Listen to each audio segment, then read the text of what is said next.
This is the Daily Saints Pod with Zach and Greg.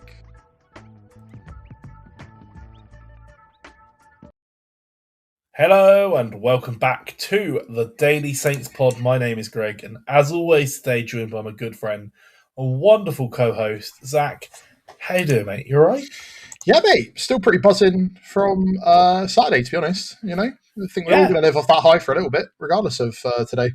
Yeah, it's hard not to be, but I mean, now the players have a big challenge in my estimation, because from that big celebratory win, we've got to keep switched on, mate. We've got to refocus. We've got to get back to it. A huge game in the context of the championship season, as we take on Wrexham in what can only really be described as a promotion 6-pointer, right? Well, yeah, they got a draw the other day that's slightly edged us out of the top six. Obviously, we've got a game in hand. But currently it means that they are sat in a promotion spot and we're not. So we need to... I mean, look, it's a game in hand that comes in the midst of, the fixture congestion off the back of our success, right? We got all of the games midweek. Now, every midweek slot between now and end of the season is full. We got nothing else left. Can't postpone anything.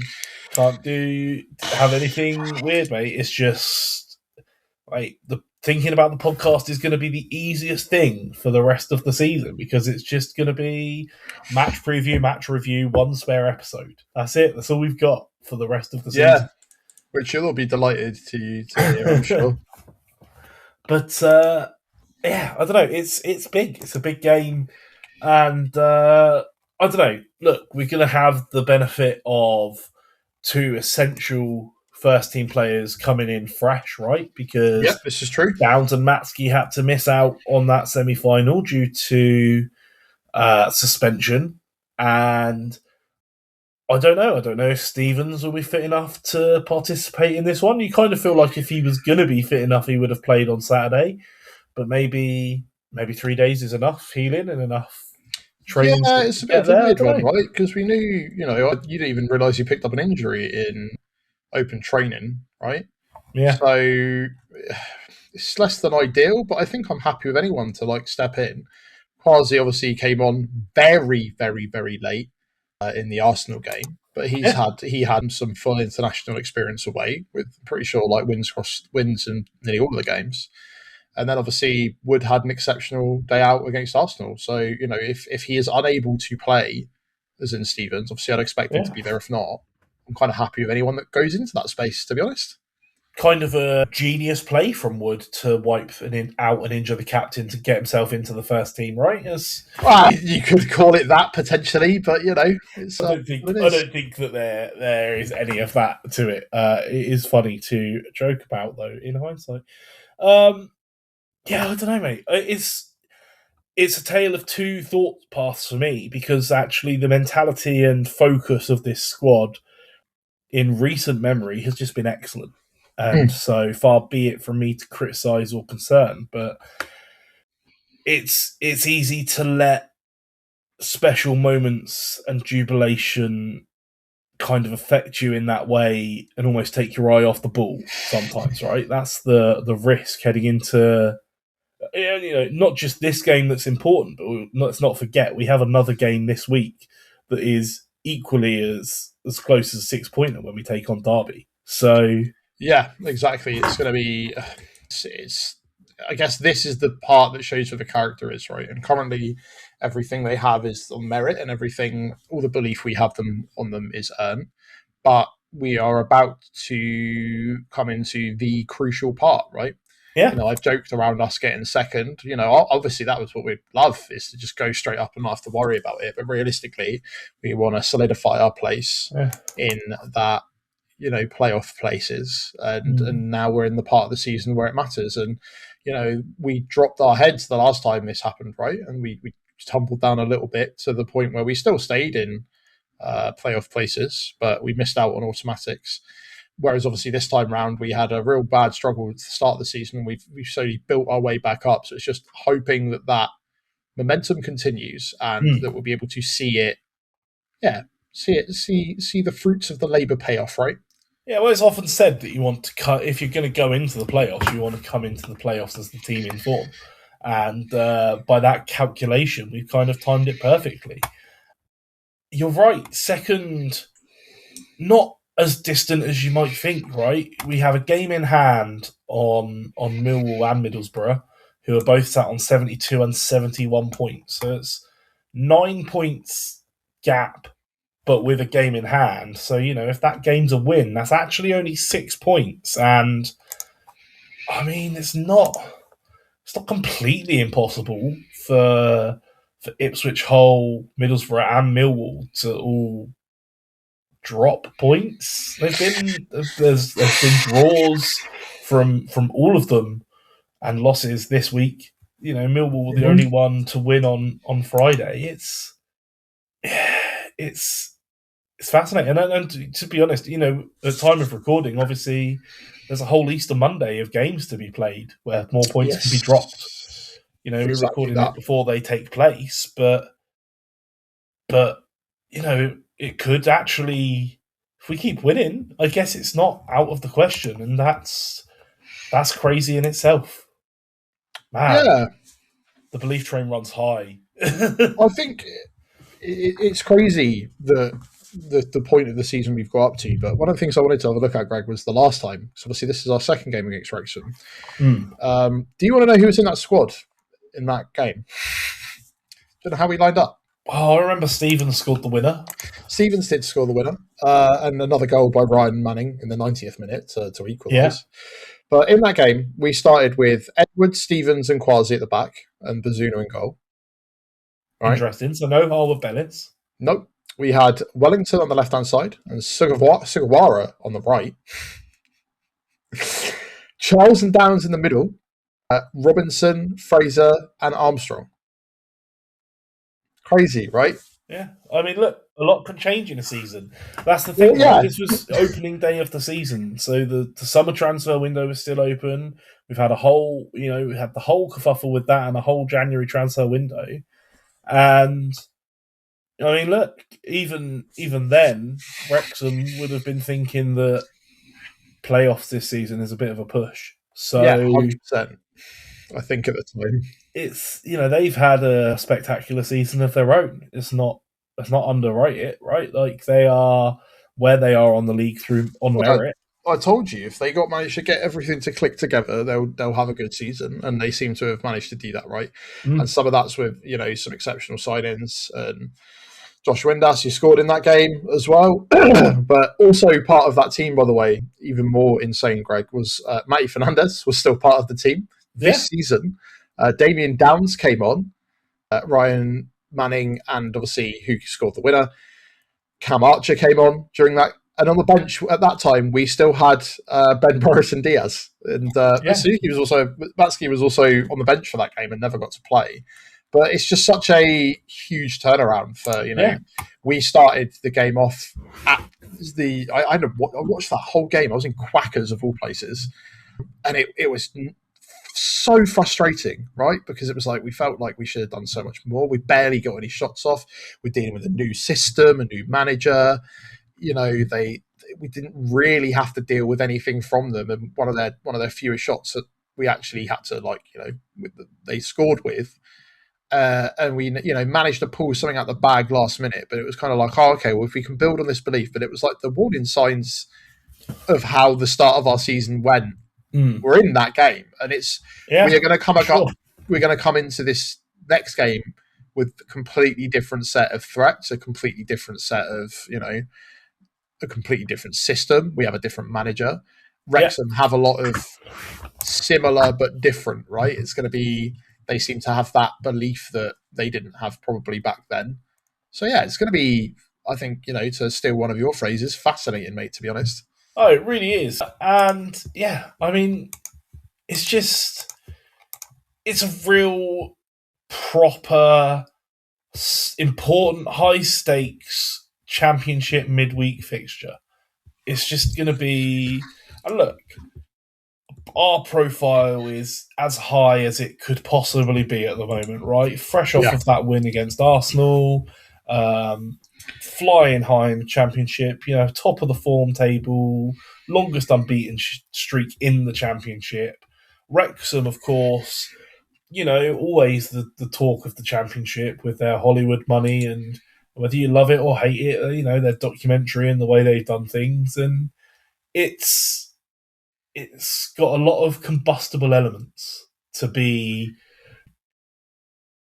a really, really good game of football, really good night. Look, their home form is what has driven them to back promotions, right? And it was shaky for them, even at home for some of the at the start of the season, but they've kind of turned it around. They beat Ipswich 5-3.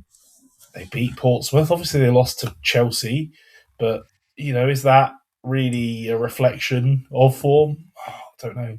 They lost at home a big game to Hull, but did beat Swansea. You're right. It's fascinating because they finding ways to get points and win games in games that they're struggling with, and we at the moment just seem to be cruising. But the racecourse is not an easy place to go. No, not at all. So you can't underestimate it. It's going to be very interesting. Let's move on into our predicted starting lineups, because with all of the preparation for the Arsenal game and all of the scouting and unlocking and working out their systems Tonda managed to achieve, how much do we think he's going to have been able to do the same for Wrexham? Obviously, off the back of an international break, at least some you would expect. I think, considering he basically gave his press conference for Wrexham the other day anyway.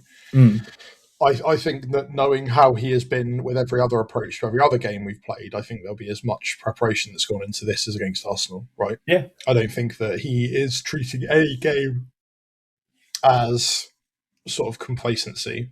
Yeah. And I think it's just going to be up to us to try and break it down. But I think that we'd have been fully prepared for it. And I think that so long as, the fitness from the other night isn't too much of a drag, then should be fine.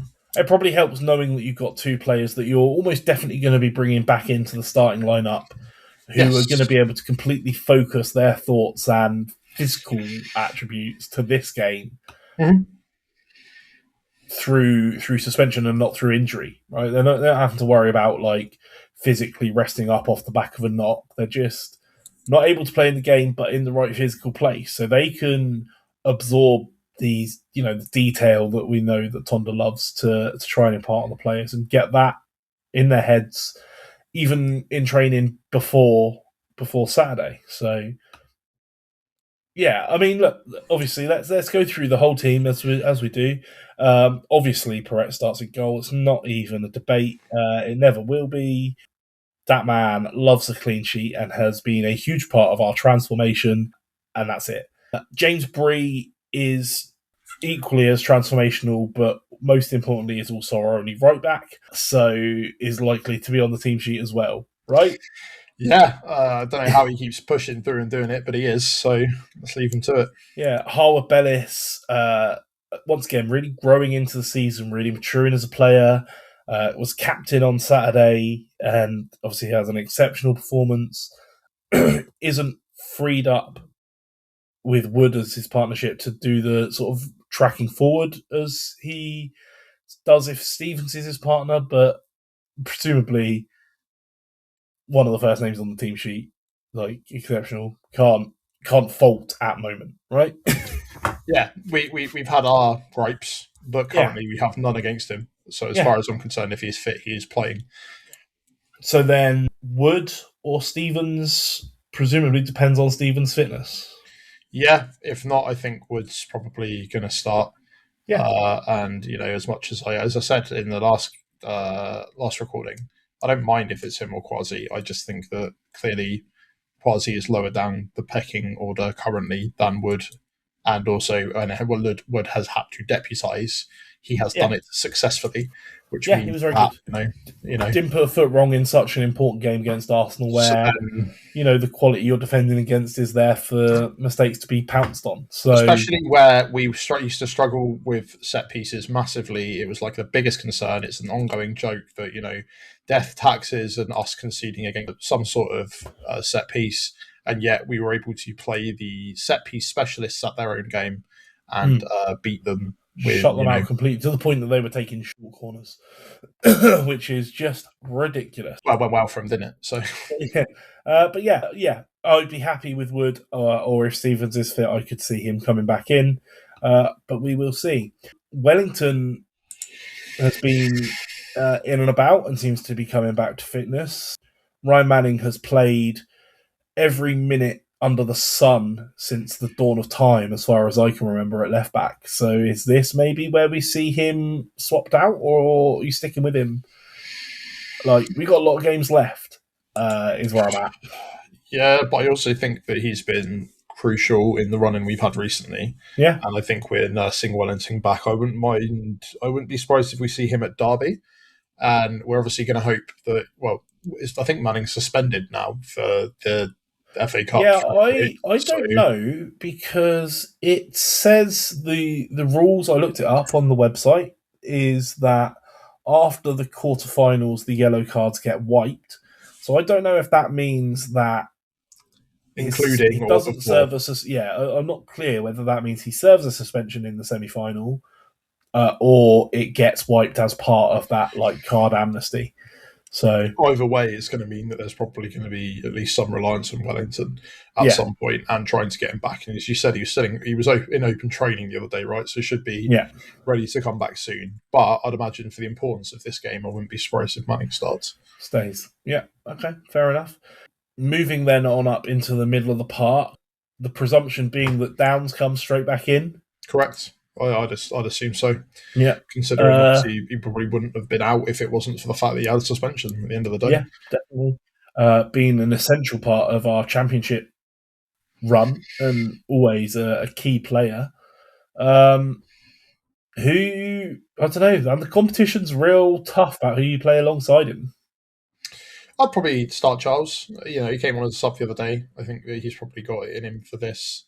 Yander did play really well, though. I think he's so did Bragg, man. Bragg was my man of the match for Arsenal. Yeah, but obviously, all three of those players have played so well that it's really hard to drop any of them from my list. I think he's very similar to Downs, in my opinion, and I think that he will probably end up needing a rest more so than the rest of them, just because of his age. So that's the only reason I think. It's not that I think that it's a form thing. If it was a form thing, I think potentially him and Downs alongside each other with the other two coming on potentially later on. But yeah, I think obviously Charles had a specific role to play in the Arsenal game, clearly. I think he'll probably start Wrexham. That's just my feeling. Okay. No, look, I'm not bothered who starts in that position. We've been through this before, right? I'm guessing who. I'm not going to be upset by anybody that does. 100%. Like the enviable position that we've not had really in any position anywhere else on the park ever in my memory. Of you can take any of the 5 players we have available in this position and put them on the pitch, and I'm absolutely 100% okay with it. Great. What great time we are in. Right, moving further up the pitch. Look, Azaz is clearly an important part of all of our plans all the time. I thought he was quietly excellent, like in an under-the-radar way against Arsenal.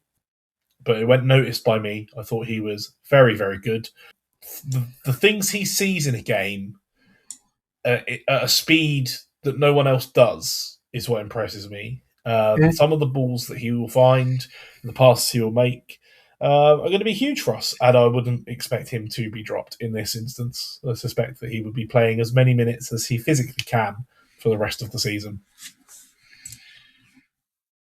I concur. Yeah, good. There's not really much else we can say there. No, that's it. Matsky coming straight back in on the right, or does Fellows do enough to keep his place? I think Fellows did really, really well. The only reason that I could see him being dropped for Matsky is just fitness. That is literally it. Just watching minutes. and he might come on later on. Yeah. But I think he performed at the level that I think we have been expecting him to perform at against Arsenal, right? And he created one of the goals. And as much as Shea Charles, scored it, it was Fellows that set it up, and let's not forget that. So, and he had a few pops on his own. It's just a shame that he can't score those.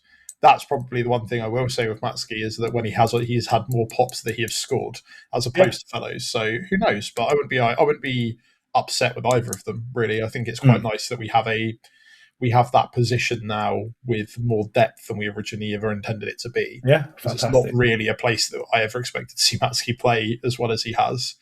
And obviously Fellows was for so long having to play this kind of like right wing back position. He seems to flourish far more in the position he's being played in now. Yeah. Well, he's a player that loves to dribble at players. So if you take away the need, or not necessarily the need to defend, but as much of the defensive responsibility as was burdened on him, it just frees him up to do what he does best. Just it depends. I'm sure that Tondo have had a look at who Wrexham most likely to play and match them up accordingly. Yeah, but you're right. Either of those names on the starting lineup, no concerns. Another interesting decision on the left, right? Leo or Sammy? I think I feel like if Leo's fit, he'll start, right? Yes, and I think that's the difficulty because it's like, has he been nursing an injury? Did he come back specifically for the Arsenal game? We still don't know what really he picked up, other than sort of like, he went off, there was a scan. We never got the results of the scan. He was out for the whole of the international break because it was a break, and then he kind of came back, and we didn't expect it. You were talking about that big conspiracy theories. I didn't believe you. You turned out to kind of be right because he did come back to Arsenal and played absolutely phenomenally. Will he be able to get that gas back in the tank by Tuesday? Maybe, maybe not. If not, do we see a Dozy start there? Potentially. We know that he's obviously done some other wild and wacky things recently. You might end up seeing Azaz moved over and potentially Archer come in the middle, if that is the case. But I don't know why, because I think Adozie is also the right to start if Cienza is out. Yeah, I agree wholeheartedly. I feel like if Leo is able to put in at least 45 minutes, Leo starts because it's Leo. Yeah. And that's a credit that he has brought by how good he has been across the whole season. That said, Sammy is exciting when he comes on and is, I think, playing at a very good standard. Clearly benefits from being surrounded by a team full of confidence. Yes. Got the assist for that crucial goal at West Brom. Just looks sharp when he comes on, and if he doesn't look like he was out for as long as he was, I think is the most surprising thing to me. It almost feels like he was on loan and came back, as opposed to hadn't played for like 6 months, and that is a credit to him for keeping himself that well conditioned to be able to just slot straight back in and play very, very well. Absolutely. And another one, mate, where honestly I'd be happy with either name. This is great. Stuart or Larin, I don't mind. Yeah. Both of them could do the job. Both of them could score. I'd expect Larin. Right? Yeah, I'd expect Larin because obviously he'll have a few days after. Because obviously they said that Stuart would probably end up starting due to the Larin's international travel. He'd have had a few days back now because he did look pretty tired against Arsenal, but obviously still did a bit of the job. And obviously Stuart scored the other day, so it's like. I don't mind. Genuinely don't. That's what's wonderful to know, isn't it? What great belief. Yes, agreed. That from both of us managed to develop with our team. That is not something we've seen previously. Because now in games like this, we've waffled quite a lot. I'm not going to lie, we've waffled a bit. We've waffled quite a bit about momentum and the importance and this, that, and the other. And then I'm talking about the team sheet. Almost feels like we've just named all of the players in our squad. Yeah, just any of them can play. It's fine. Play belief, whatever. Who will play? Don't mind. Whoever decides to pick. In Honda, we trust. Whatever 11 he names. Look, if he wants to play Mark the Kitman up front, go for gold. I believe it'll work. Maybe we see Romeo at some point this season. We'll all go, okay, maybe we won't. Who knows? But yeah, I think that's just a testament to what a good time we're having where we're not having to get annoyed at personnel decisions that end up going wrong. Because as far as we're concerned, all the personnel at the moment that are left at the club are doing their best, and that is all we ever asked. Yeah, 100%. Constantly.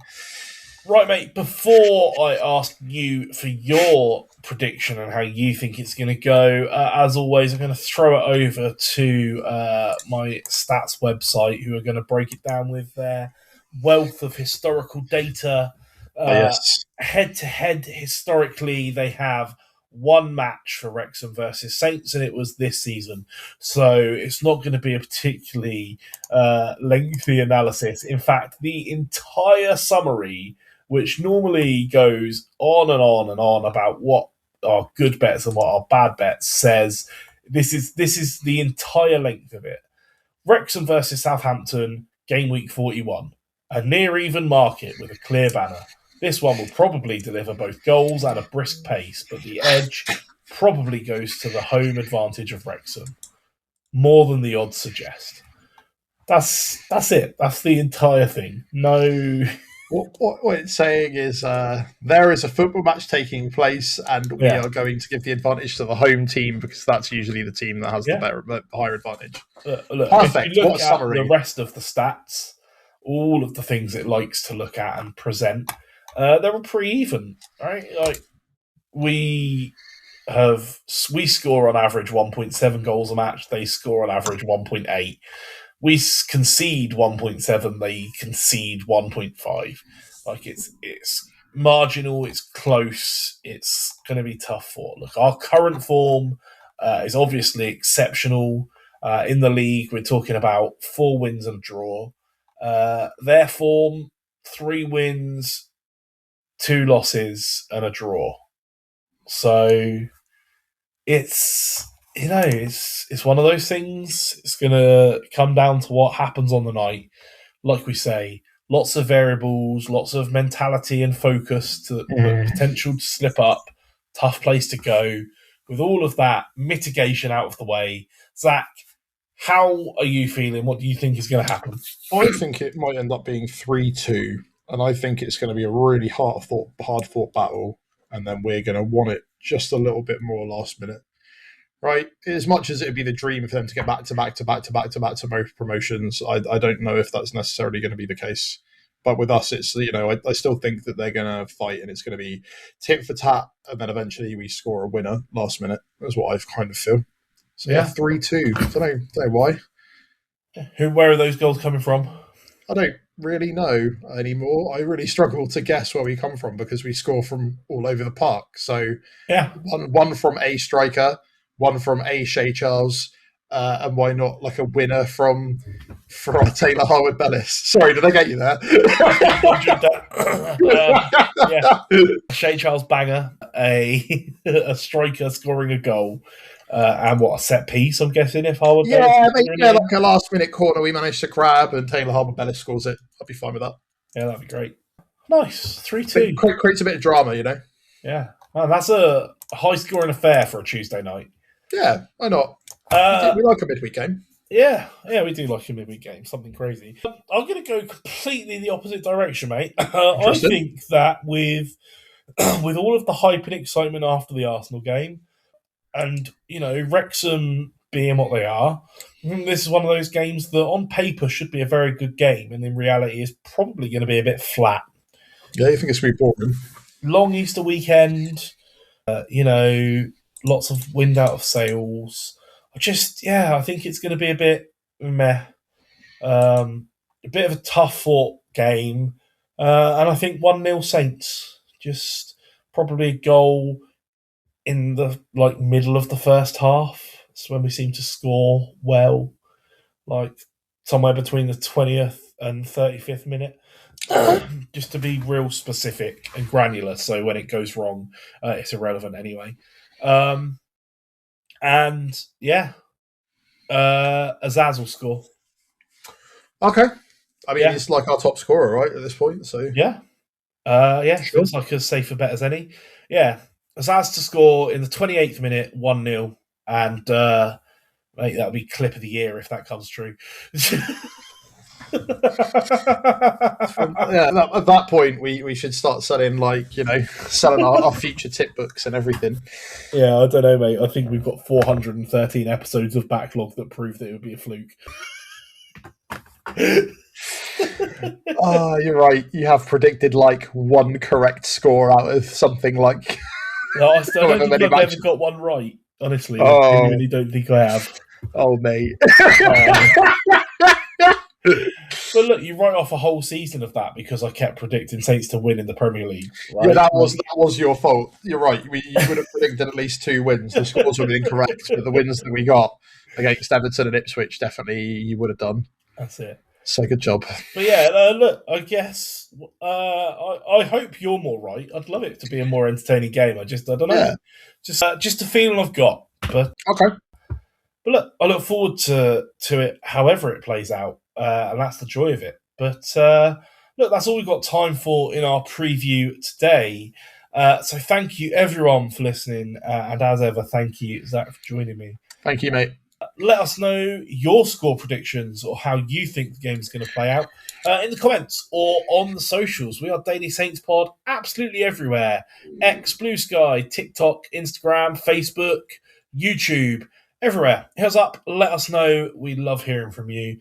And I would love to hear if any of you are better at guessing than we are. Probably. Regardless of how the game plays out, though. We will be here to talk about it afterwards, and we will do our best to do it with joy, regardless of how it plays out. I don't know. Always fun, those late night, midweek recordings when it's all fresh and it's all raw. Definitely a bit of a different vibe to it, isn't it? So it's great. We love them. But until then, everybody, have a wonderful day. But most importantly, come on, you Saints! This is the Daily Saints Pod with Zach and Greg.